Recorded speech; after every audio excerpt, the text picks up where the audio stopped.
The state of Texas appears to be on a kind of collision course with the Biden administration, with the federal government over the southern border. Can it be protected, or must the invasion continue? The Supreme Court has weighed in on this to some limited extent, but it hasn't solved the problem or answered the question. So what happens now? Things are moving very quickly, and it seemed like there was no one better to tell us what the future may hold than the Attorney General of the state in question, Ken Paxton, who joins us now. Mr. Attorney General, thank you so much for coming on. So that's the question. Where does this go? It seems like there are two large forces speeding toward each other. No one's swerving. What happens, do you think? I don't think anybody knows exactly what happened, because we're in uncharted territory where we have a federal government that has largely not just ignored federal law, not just ignored their constitutional role to protect the state and the country.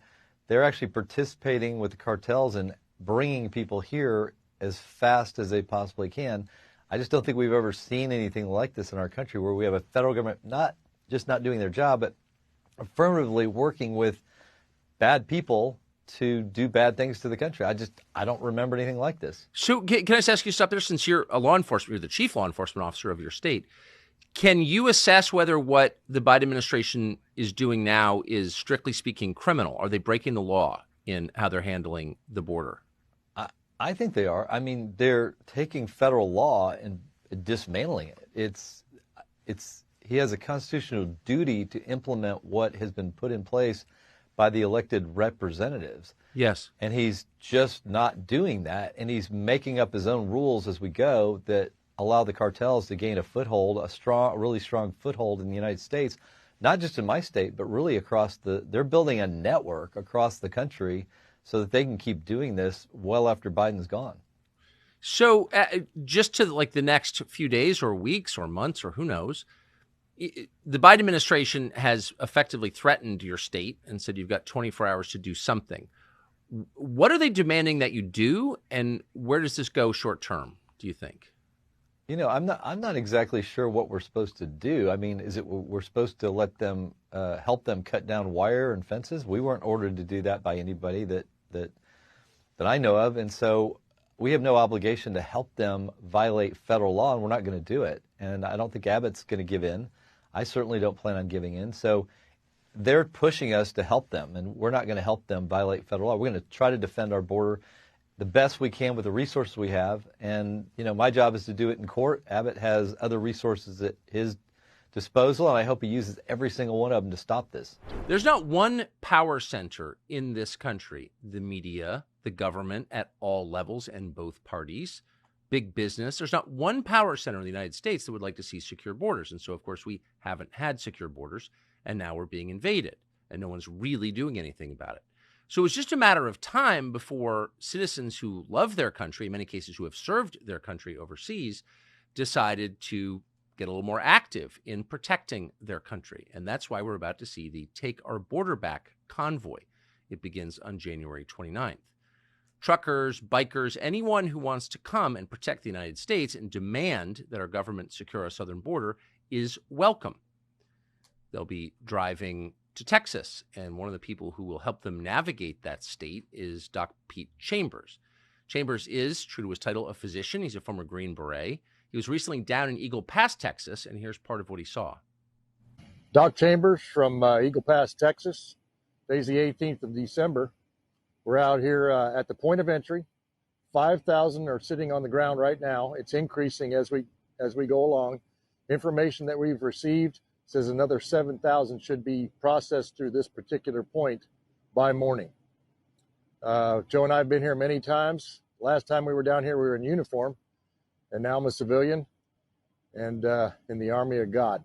So we'll keep telling truths, and you need to get this video to your legislators and tell them, in the state of Texas particularly, this is out of control. So not surprisingly, Doc Pete Chambers has been attacked by dying legacy media outlets as a deeply scary person, because your country being invaded is not scary. It's all totally normal.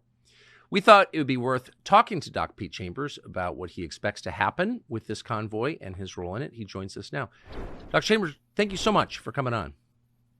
It's great to be here, Tucker. So what can we expect with this convoy. Can you describe what it is and what its purpose is? Right. This is a peaceful assembly. This is what we do as Americans. This is how we shed light to a subject. This shedding of the light will result in exposing really what an open border policy looks like. Yes. We know we know the problem sets in Texas, but literally I promise you this, that 40 miles north of that border, there will be people that will never have heard of the border problem because they just watch mainstream media. Yes. And so this is what that is about. And so can you tell us the route of the convoy and who you expect to join it? Right. So right now they're going to be leaving out of on the 29th, Virginia Beach, which is where the 1607 Covenant, the landing, which signified the John Smith landing in 1607, where they planted a cross on the beach and said, "Hey, this is a covenant to this nation, to God." And then they're going to leave from there, and they're going to go down through Florida. They're going to cut across Highway 10 through Louisiana, Baton Rouge, Houston, into Dripping Springs, Texas, where I'll be working out of, and then on to near Eagle Pass. Now, I'm part of the advisory of this, and as I advised, I used to be in that same unit that's down there. That's the unit that has a streamer on it from the Alamo. It's a very historic Texas unit. And so they are down there holding the line. And I know those soldiers. I worked with them. I took care of them as a doctor with Operation Lone Star. They're busy. So the convoy is going to go just a little bit just a little bit to the north, really, in an area about 30 miles away in Quemado, Texas, to a children's camp. A beautiful lady down there who has taken care of orphans and widows. You can't write this stuff in a book. I couldn't make this up. But she was overrun, first of all, by the COVID mandates that said you got to shut down. You can't keep running this shelter, number one. Number two, she was overrun by the numbers of volumes of illegals that were coming through her neighborhood, trying to get into her food pantry. And then number three, the cartels are a significant presence in that area because that is the end point of where they do the end around. So we are looking at the bright, shiny object that is Eagle Pass. That's a bright, shiny object. Look here. The droids that you're not looking for, if you will, are just to the north, right in that location. And so what this is going to do is it's going to bring light to it because we have to understand that there is a constitution, both state and federal, and that we have to, number one, expose those that argue things in the Hegelian dialectics, if you will, of tort law, and look at the Constitution, which is exactly what this is a focus on. The Constitution, we the people. That's why we the people will be riding along, mama bears, cops, veterans, truckers, and going to that location to bring light. There is nothing nefarious about this. Matter of fact, I am suggesting to them that they and they know this, that this is a peaceful demonstration. This is how this will be.